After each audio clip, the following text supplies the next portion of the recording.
Welcome to the latest in our series of TopMedTalks 2. In these podcasts, the TopMedTalk team is in conversation with global thought leaders in perioperative care. TopMedTalk. Hello, I'm Desiree Chappell, and this is TopMedTalk. I'm here with Monty Mythen, Editor-in-Chief. Hello, Monty. Hey, Desiree. Right now, we have the opportunity to sit down with another special guest, Dr. Paul Grant. Dr. Grant is the co-director, one of the co-directors of the Perioperative Summit this weekend. So congratulations to you for a great summit so far. Thank you. He's also a hospitalist at the University of Michigan. He's the director of perioperative and consultant medicine there. So, Paul, thank you so much for sitting down with us. My pleasure. Absolutely. Thank you for having me. Well, it's been a fantastic meeting so far. Yeah, congratulations. Yeah. You guys Thank you. We've been happy so far. Yeah, and you can see all the effort and planning that's gone into it, and I think it's turned out well. We just came out of a fascinating session just now, which we'll come to in a bit, but it's always fun to have differing opinions up on stage and debating. So we'll come back to that in just a second. Monty and I were reflecting about the update that you gave at the very beginning of the meeting, which I think is just a fantastic way to start out a meeting. It's hard and heavy with the evidence and an update with that. So, Monty, do you want to start off asking a couple questions? Well, we already covered off in one of our teasers the paper by Gupta K. et al. BMJ Open December 2018, which was a meta-analysis, I think, of opioid respiratory depression risks. And yes, the incidence was about 0.5%, and the risk factors, if I got it right, were cardiac disease, pulmonary disease, obstructive sleep apnea, and a high dose of opioids. Correct. So any other big takeaways from that? I kind of thought, the OSA thing is still a bit controversial. Perhaps we're not surprised by the cardiac and pulmonary. Not very common, I thought. It was a bit surprising. Yeah, agreed. I think it was some nice work to add to the literature, an area we still sort of struggle with, but of course with the focus on opioids right now, certainly nationally, I think maybe even beyond, we're looking at that as a risk factor, and we see a lot of it. With pulmonary risks just being, the more common risk factors we see perioperatively. So this was nice to kind of confirm what we knew, I think, about some of the things that would cause risks, or at least increase the risk for opioid-induced respiratory depression, the cardiac disease and pulmonary disease. But sleep apnea, I think a lot of us suspected that's a risk factor, but it's one of those things that's kind of hard to know. I think a lot of patients have it but don't know it, so it becomes a little bit challenging. In this particular meta-analysis, these patients were officially diagnosed with sleep apnea. It was pulled out as a patient risk factor and was significant, as increasing the risk for that. Diabetes, kidney disease was not found to be significant, which is maybe not as surprising. But with respect to the other factors, it was the morphine equivalent daily dosing that was also significant, but not PCA or epidural, analgesia. So the dose of the opioids is something I think we all agree perhaps we could do something about, combined with perhaps monitoring more closely some of those other patients? I think that was the take-home in a sense. So what do you do with this? Well, kind of knowing these risk factors, maybe these are the patients that we really need to look at in advance and say, wait a minute, we have a patient coming in, they have pulmonary disease, they have cardiac disease, they have sleep apnea, they're on a significant amount of opioids, going into surgery. Yeah. We need to watch this patient intraoperatively, immediately postoperatively, and then even until discharge. Because back in the day, I mainly do critical care. Now I mainly do surgical critical care. And way back, there used to be high dependency unit requests for admissions for patients who were now on a lot of morphine. We seem to have kind of got to a point whereby we're kind of relaxed a bit more about that, and they go back to the floor and you say, you want me to admit someone because they're on a high dose of morphine now? Is that... Do we need to rethink that one? Well, I wonder if that's true, just because the incidence of opioid use has become so commonplace. I was just to say it's like second nature.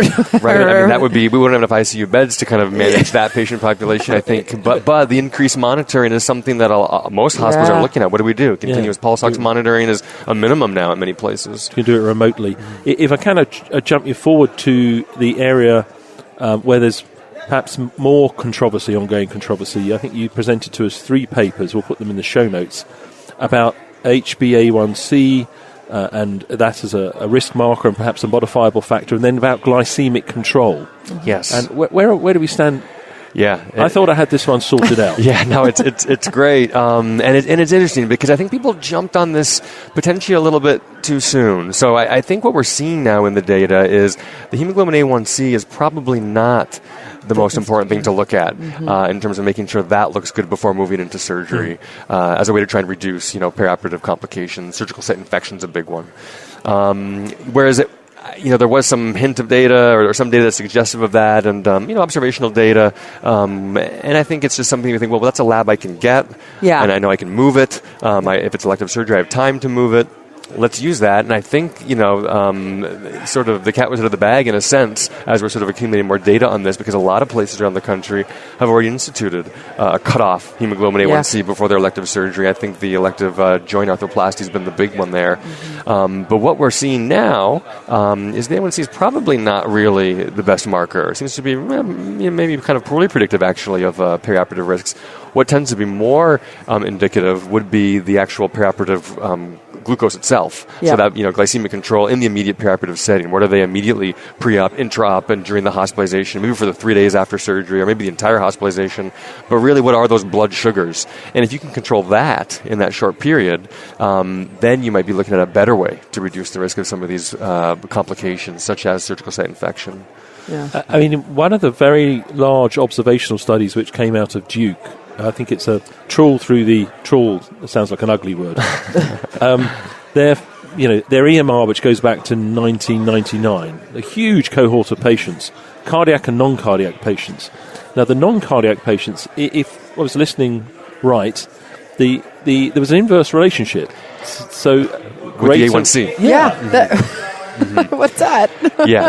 This was a large cohort of patients, single institution, but correct. It actually showed that a lower A1C had a higher incidence of mortality. Mortality was their only endpoint in this particular study. Tens of thousands of patients.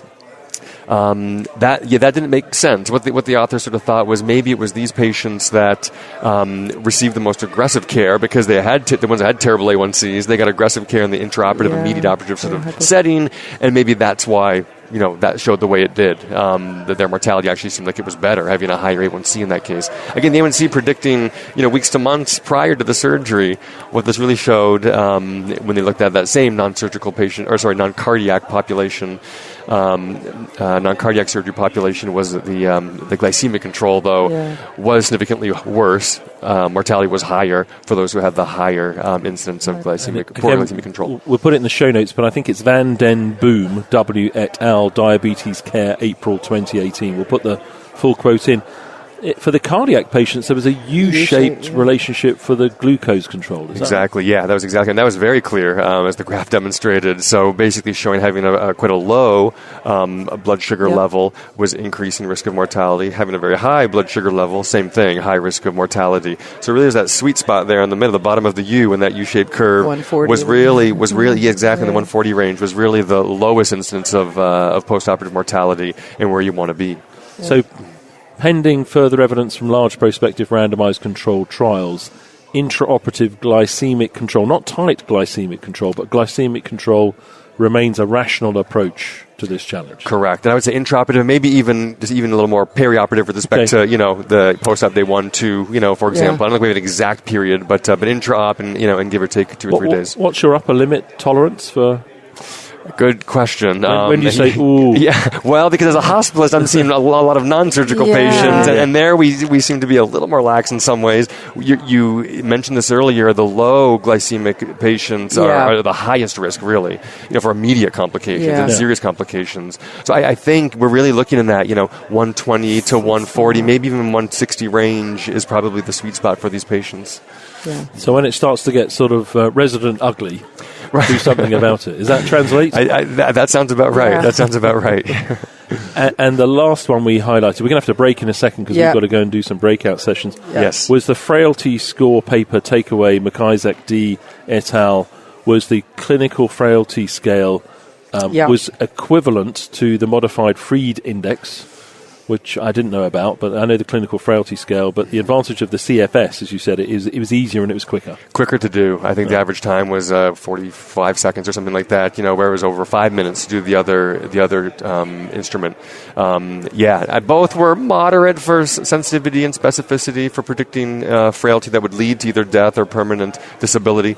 But I think it just highlighted an area that we're really trying to do more of in perioperative medicine, and we really should be looking at frailty for these patients. We often focus on the cardiac risk and pulmonary risk, which are important, but I think frailty is something that we need to start really shifting some focus to. Are you recording it routinely now, or starting to? I'm a little bit guilty of not doing something structured formally in my assessments. I'm in my pre-op clinic at University of Michigan, but it is something that's on the list of things to sort of do in a more systematic way. I think a lot of people would say that. Right. It's hard. You kind of know it when you see it, you think, but until you do these things more objectively, I think that's when you're really going to see, wait a minute, this patient might seem like they're low risk from a cardiac standpoint, but they are actually frail, and we know that is a high risk for bad outcomes. Yeah. All right, well, we've got to wrap, but yes. One quick comment. Postoperative troponin rises. That was that big last session, and the risks, etc. Yeah. Clear. Unclear, work in progress. No comment. I'm confused at a much higher level than I've ever been confused before. Clear as mud. Yeah. It's interesting. It's very interesting, and that's why I love coming to this summit. I can listen to people like PJ Devereaux and like Lee Fleischer talk about these things. I mean, the data seems to be moving to a point where biomarkers probably should be implemented, at least in some patients. The higher risk patients particularly.